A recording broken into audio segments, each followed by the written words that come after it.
Hey folks, John with Complete Technology Solutions, your friend in the computer business. All right guys, so I was tasked and I decided we were going to live up to it. Here we go.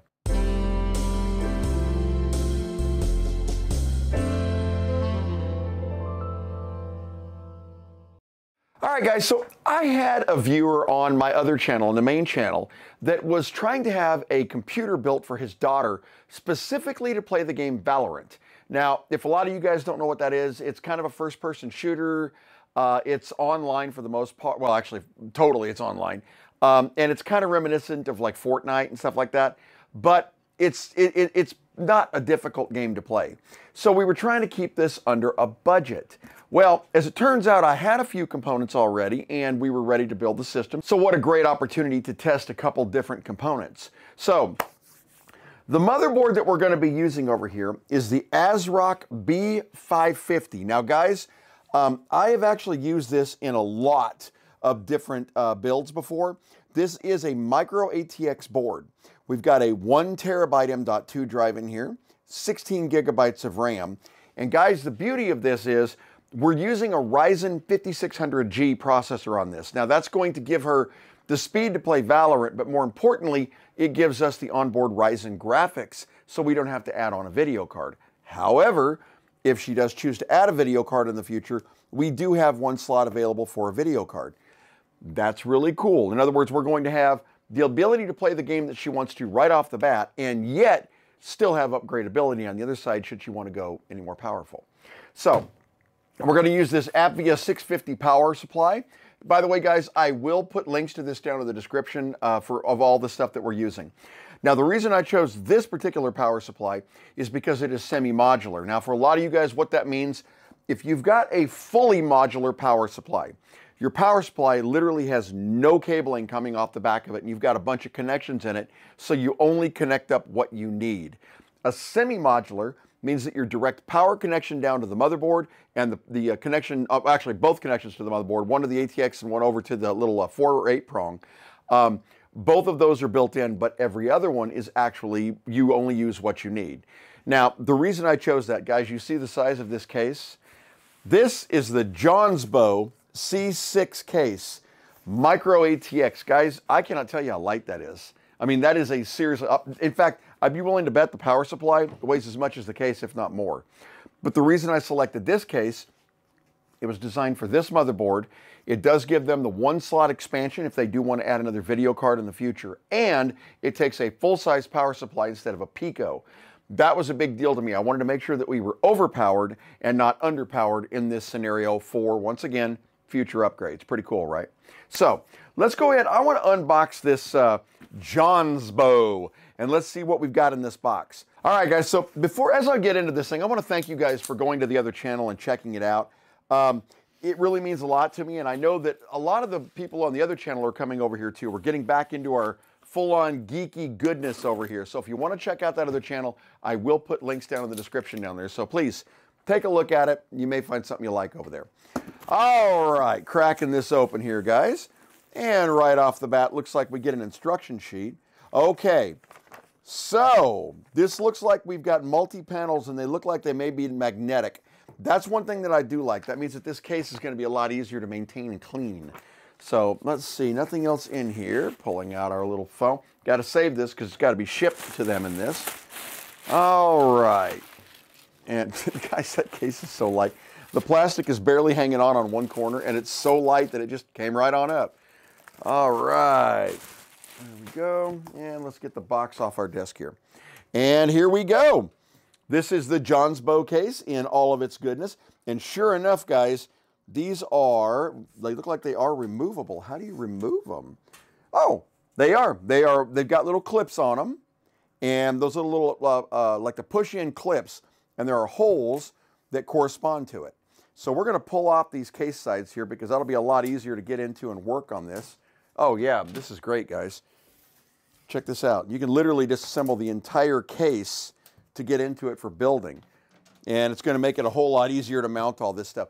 That's another reason, guys, I went with a semi-modular power supply, is I had a feeling cable management in this could be a little challenging. So, all right, here's what I'm going to do, guys. So as you can see in here, wide open and clear. It's going to be very simple to mount things. The motherboard will sit here. It looks like there is expansion for 4. So I think while the micro ATX board will only take up the first expansion port, you could actually go with a mini ITX in this board as well as a micro. So that'd give you a little bit more options as what you could do with this, but that's not what we're looking for. The power supply is actually going to mount up here in the top. And as you can see, you've got your standard mounting screws here. So basically, your board's going to sit sideways. Your power supply is going to sit here. Tell you what, let me do this.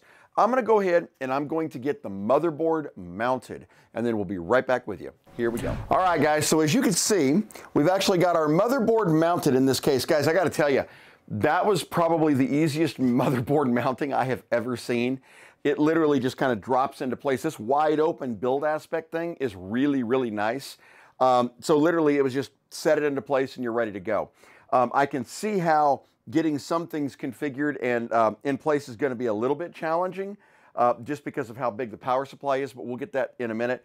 And more importantly, cable management. The good news is these are not fully transparent. They're just mostly transparent. So if it's dark, you're going to have a little bit more coverage on that, which is kind of cool too. All right, so as you can see, I've got our front panel hooked up. This is kind of a mock-up of how the cabling is going to be. That is obviously going to change because this power supply is going to take up a crap ton of room in here, but we'll get to that here in a second. So I tell you what I want to do. I'm going to go ahead, I'm going to mount up the power supply, get it connected to the board, and kind of get the cabling settled where we want it. And then we'll take a look. You know what, before we do that, let me look at one thing here, guys.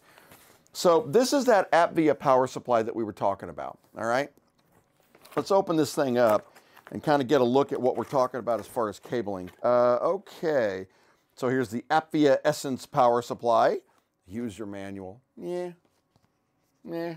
All right, so this is, we were talking about the semi-modular aspect of it. This is what we're talking about. So if you look at this, guys, there are a ton of different cables in here. The irony is we won't be using any of these because of the way this motherboard is built with everything integrated. And I'll tell you about that here in just one second. Power connection. And we'll get the power supply itself. Get that out of here. All right. And taking a look at this. Okay, so as you can see, you got the power supply itself, front, just like normal, 110, power connection in and switch. On the back, here's where it makes the difference. This is what will denote it as a semi-modular. You've got the power connections to the motherboard coming out the back, and here is where you will connect up all of the extra connections. Now, guys, this would be the power connections to either other hard drives, DVD drives, video cards. The actual video cards are on here too.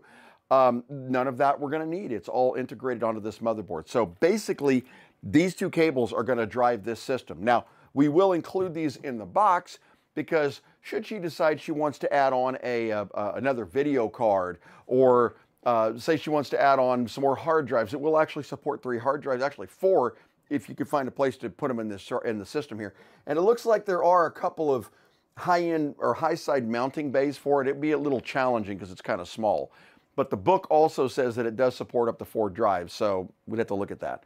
Obviously, an M.2 was the way to go on that for sure. So, but anyway, we'll be including that in the box. So let's go ahead and tell you what, let's just do this live while I'm talking to you guys. Let's mount this drive up here, or this power supply, and see what it's going to look like. I am actually very curious myself.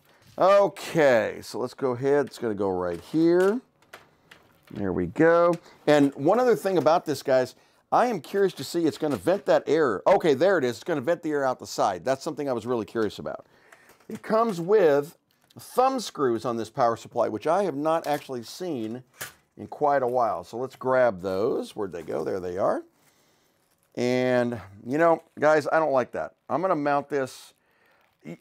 It's not that I dislike the fact that you can unscrew it with your thumbs, but I just don't think it's very professional. So I tell you what I'm going to do. Let me mount this with the correct screws and get the cabling done. We'll be right back. Here we go. Now what we've got here, guys, is I've got the power supply mounted. I've got everything cabled in. I've got the front end panel actually cabled in, and everything is set and ready to go, including the IO Shield installation on the back.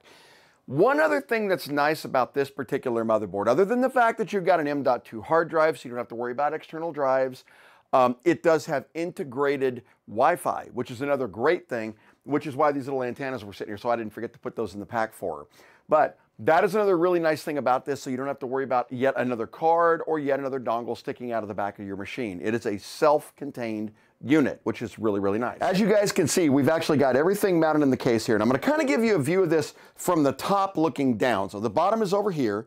So from the top looking down, as you can see, we've got the motherboard mounted. The CPU has plenty of clearance actually for some airflow. Now, I would prefer to probably have some fans pulling in air or pulling air out the back here. But I think that given it's a low temperature CPU, that this is going to be plenty of airflow for this particular case. It's not going to be a problem. Also, we do have the power supply pulling air out from the top. So we should be able to get kind of a little bit of a flow going in here anyway. So, but as you can see, the power supply mounts in here nicely. You've got your cabling in right here for the motherboard. You got the cabling down to the ATX power supply.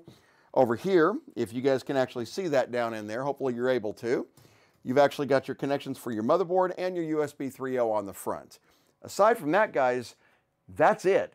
It is a very, very clean build. Now, this thing did say in there that this was capable of taking a few extra hard drives. And after looking at this a little closer, guys, let me show you what I'm talking about. Hopefully you'll be able to see this. If you look at the bottom of the case here, guys, you've got some holes. And they happen to line up with 3.5-inch drives or 2.5-inch drives. So you would set a drive down there on the bottom and screw it up from the bottom. Then you would go into the ATX on the, or excuse me, the SATA on the motherboard. So the holes are present, and it looks like you could easily mount at least 2 more drives there on the bottom without too much trouble. Given how open it is, I don't think that'd be a big issue anyway. So I tell you what I want to do. I'm going to go ahead. I'm going to put the case back together here. Let's get that, see what that looks like. Do all this together so you guys can see what the snap ends look like. There we go. Okay. Get this side in. And let's see what this actually looks like when it's totally put together and assembled. There we go. Oh yeah, it snaps right in. When they're in the right place, they just go right in easily. And put the top back on. Guys, that is a slick looking little unit. I mean, seriously, look at that. That is just a really, really slick looking little unit. On the back, you've got all your base connections for you. Now, you can add on a video card. We were talking about that. But in the interim, they'll be running out of the HDMI. The nice thing about this particular Ryzen processor is there is an HDMI and a DisplayPort adapter on here, and you can run both. So if you want to run 2 monitors, you can run 2 monitors using that setup right there. And once again, at some point, you could add your own extra video card if you really wanted to. So that's pretty cool too. Tell you what, let me go ahead. I'm going to rearrange the desktop here a little bit. I'm going to save you guys the trouble of actually watching me load Windows because we know how thrilling that is. Let's see what we got. All right, guys. So I have Windows 11 totally installed on this, completely upgraded, along with Valorant and Steam and Epic and all the other stuff that she's actually going to want to use on this thing. Let's boot it up together and let's see what the boot time is on this. All right, so I've got it turned over at Stumpy here, and we're watching for our post screen. And let's see how long it actually takes to boot from post. Here's post to Windows. Wait for ASRock to go away, and Windows. That's fast. This is what you want whenever you're dealing with a machine that you're going to be gaming on. You want super fast access to that hard drive, and that's what we currently have. All right, guys, so let me show you what we got going here. So we're going to go down here. We're going to go to System. Oh, we got it right there, System Information. Okay, so Windows 11 on here, we've got 16 gigs of RAM. We're running on a Ryzen 5 5600, running 3.9 gig. That's actually a 4 gigahertz processor, which is actually pretty cool. 6 cores, 12 logical, we're good there. We've got a 1 terabyte primary M.2 hard drive, which by the way is an actual M.2 NVMe, which is actually kind of nice too. So we're gonna have the speed and accuracy on this. As you can see, I got all her software loaded up on here. Guys, honestly, once Windows 11 was booted on here, all of the updates on this took a grand total of about 22 minutes. And that's downloading, installing, rebooting, downloading, reinstalling, rebooting, so on and so forth. As you can see, we are actually running Adrenaline for the AMD video card that's on here. And guys, I was testing it out with a couple of different fun games. If you're a Steam gamer, you're welcome to check them out. When she gets this, she'll probably notice those. Well, you'll have to log into your own Steam so you don't get my games. But guys, what do we think of the Jonsbo C6 Case? I love this thing. Actually, I really do, guys. Listen how quiet. Such a quiet system because there's really nothing moving in this thing except for the fan on here, which you can barely hear, and it is definitely moving air. And of course the processor fan, but these do not run hot, which is really, really cool. Love the case. Nice, compact, light, easy to work on, easy to take apart, and way easy to put back together, and not a single metal cut on your hands. I would have to say that in all the years I've been building PCs, that case is probably the easiest one I've ever had to do, and that's saying a lot because I've done a lot of them. But guys, thank you so much for watching. The next video will be the Creality scanner. I did get a chance to shoot the video, and I'm going to give you a little sneak peek here. All right, you ready? Ready for your sneak peek? All right, hang on. I'm going to turn Stumpy around here. Hang on. So when I was doing this, I was tasked with this. This is the whole reason I got that scanner, okay? And after the scan, I produced this. Guys, you're really going to like that video, and it's coming up. Have a great weekend. Bye-bye.